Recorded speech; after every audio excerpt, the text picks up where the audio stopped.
સુરેન્દ્રનગર મહાનગરપાલિકાની પ્રથમ ચૂંટણી માટે આમ આદમી પાર્ટીએ જાહેર કરેલી પ્રથમ યાદીમાં કેટલાક વોર્ડના ઉમેદવાર જાહેર કર્યા છે, જેમાં વોર્ડ નંબર 1 માટે દરગિયા મકાભાઈ અને ગીતાબેન ઉદેશા, વોર્ડ નંબર 2 માં બ્રિજરાજસિંહ ચુડાસમા, વોર્ડ નંબર 3 માટે દીપકભાઈ ચિહલા અને અલ્પાબેન વ્યાસ, વોર્ડ નંબર 4 માં ભાવિનભાઈ મર્યા અને શારદાબેન ભુસડિયા, વોર્ડ નંબર 8 માટે દક્ષાબેન થરેશા, વોર્ડ નંબર 9 માટે અતુલભાઈ વેગડ, પાંચુબેન ગૌતમભાઈ શિહોરા અને કમલેશભાઈ કોટેચા, વોર્ડ નંબર 11 માટે કાંતિભાઈ રાઠોડના નામ જાહેર થયા છે.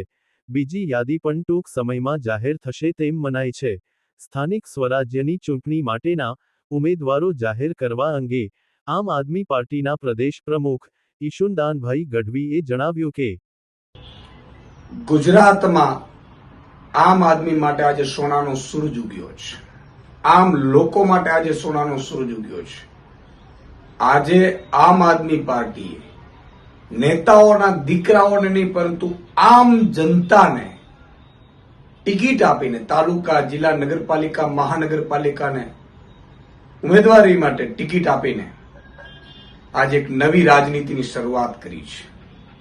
મને ગર્વ થાય છે આમ આદમી પાર્ટીના પ્રદેશ અધ્યક્ષ તરીકે કે હવે સપનું જોયું હતું કે બહુ થયું બાપ બેટાની, શાળા બનેવી, જમાઈની, દીકરીની રાજનીતિ. હવે આમ લોકોની રાજનીતિની શરૂઆત થઈ છે અને એનો અમે સહભાગી બન્યા છીએ. આજે આમ આદમી પાર્ટી તાલુકા, જિલ્લા, નગરપાલિકા અને મહાનગરપાલિકાના ઉમેદવારોનું પહેલું લિસ્ટ જાહેર કરી રહી છે. પહેલું લિસ્ટ 460 થી વધુ ઉમેદવારોનું આ લિસ્ટ આજે આમ આદમી પાર્ટી પ્રદેશનું નેતૃત્વ, સ્ક્રીનિંગ કમિટી, ઝોનની સ્ક્રીનિંગ કમિટી અને માનનીય અરવિંદ કેજરીવાલજીની પીએસસીની સહમતિથી આજે આ જાહેર કરતા મને ખૂબ આનંદ થાય છે. મિત્રો, અત્યાર સુધી ભાજપનો સાંસદ હોય તો એનો દીકરો ધારાસભ્ય માંગે ને એનો દીકરો પાછું તાલુકા, જિલ્લાની ટિકિટ મળે, નગરપાલિકાની ટિકિટ મળે, મહાનગરપાલિકાની. કોઈ આમ કાર્યકર્તાની ક્યારેય વેલ્યુ નથી થઈ. કા એ કરોડપતિ હોવો જોઈએ, કા એ નેતાનો દીકરો હોવો જોઈએ.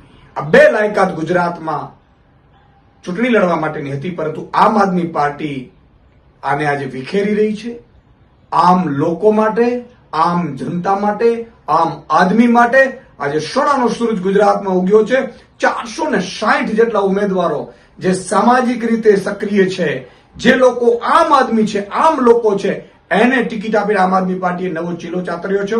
હું તમામ 460 થી વધુ ઉમેદવારો જે આજે જાહેર થયા છે એમને હું ખૂબ અભિનંદન પાઠવું છું અને ટૂંક સમયમાં ફરીથી બીજું લિસ્ટ 29 કે 30 માર્ચની સુધીમાં આમ આદમી પાર્ટી બીજું લિસ્ટ પણ જાહેર કરશે અને આ નવી રાજનીતિને આખી ગુજરાતની જનતા પણ જ્ઞાતિ, જાતિ, ધર્મથી ઉપર ઉઠીને વધાવે એવી હું માંગ કરું છું, પ્રાર્થના કરું છું.